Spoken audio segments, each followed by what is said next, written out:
Tomorrow we will celebrate your love for one another and all of the many happy years to come. To the groom. To the groom. To the bride. To the bride. To my sister.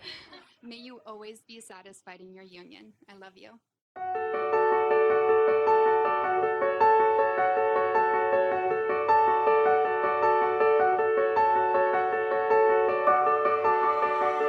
I believe in all of my experiences that coincidences are not real things.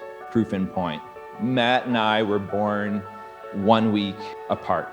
It turns out that when we graduated college, we both decided that we were going to join the Navy. Coincidence? I don't think so. We also thought that it was a cool idea to join submarines. So we followed each other around for a couple months.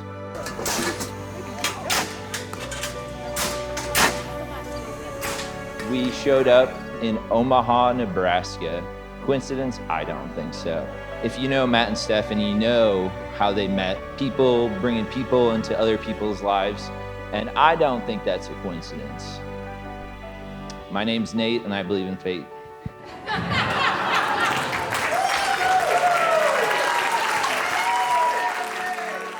When Steph learned my family was getting stationed in Omaha, she basically was like, see you later.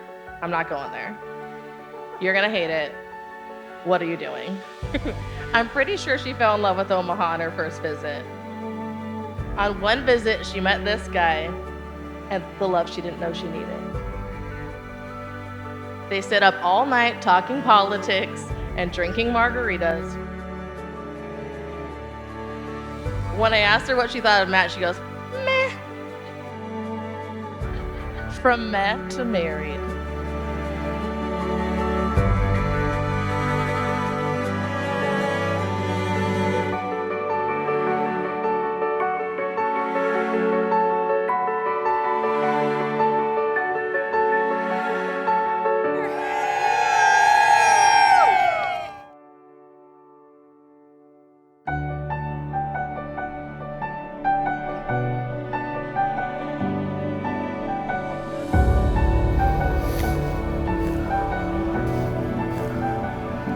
We're doing it!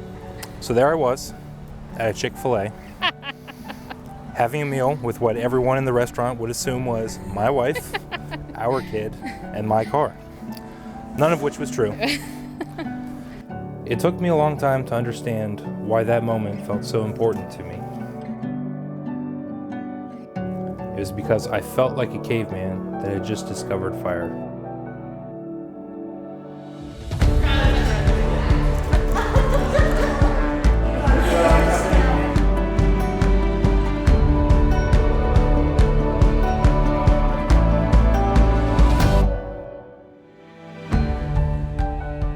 When I was young and naive, whoever I was destined to marry, I wanted them to be a fireball of a woman. And today, still naive, I'm happy to announce that that has come true.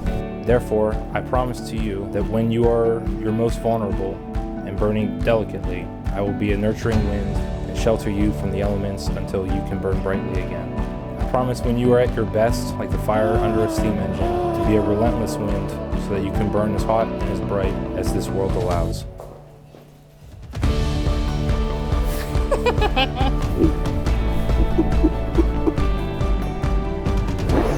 You having fun? Of course. Thank you. There's a lot going on here. You are the greatest light of my life. You are the warmest person I have ever met. You are an incredibly powerful force to be reckoned with. So all that I want to do is carry you around and show the world, like a caveman that has discovered fire, the greatest blessing God has ever given me, and it's my job to care for this flame to the best of my abilities. I love you, Steph.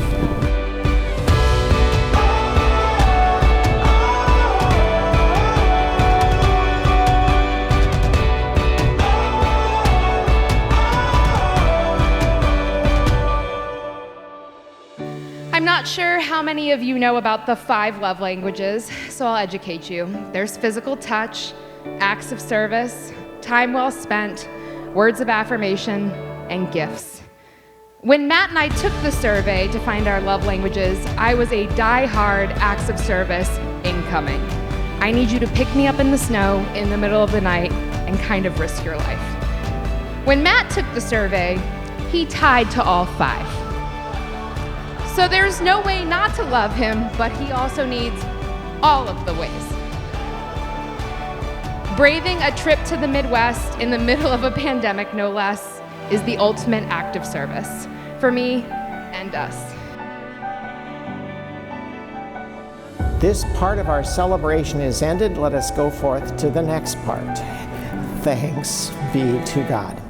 Now I'd like to introduce to you for the first time officially, Mr. and Mrs. Matthew and Stephanie Drunowski.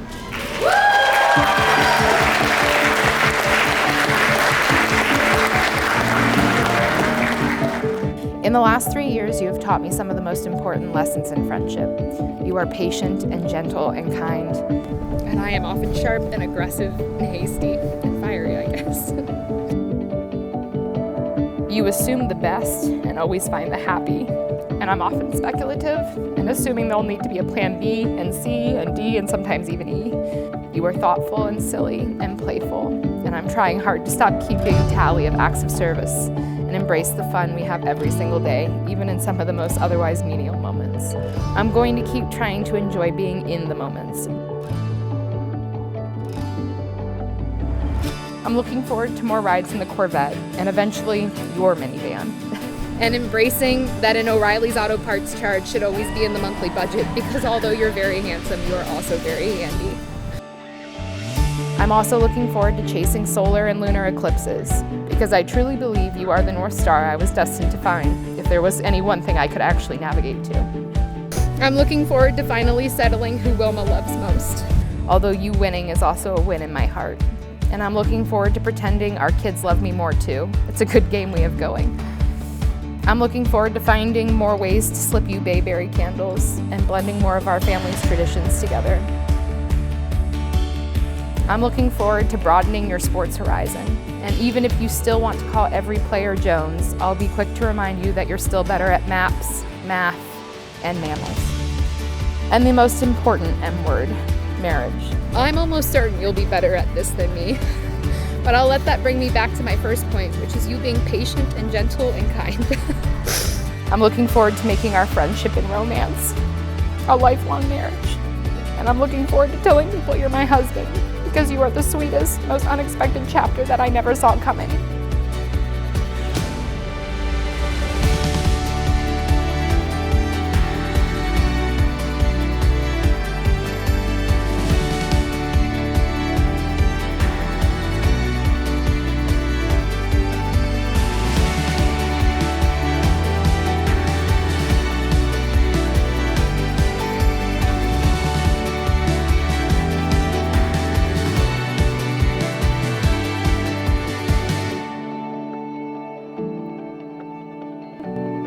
I tell people all of the time how lucky you are, how being with you is like having a 4-leaf clover in my pocket. But I know in this moment, I am the lucky one. I love you. I love you. A big part of this marriage is embracing the Drunowski family. And I would argue, most importantly, inheriting a brother. He's strong and tall and handsome, and also very ready to boost my confidence with some gaga and a good work. Everyone needs a hype man.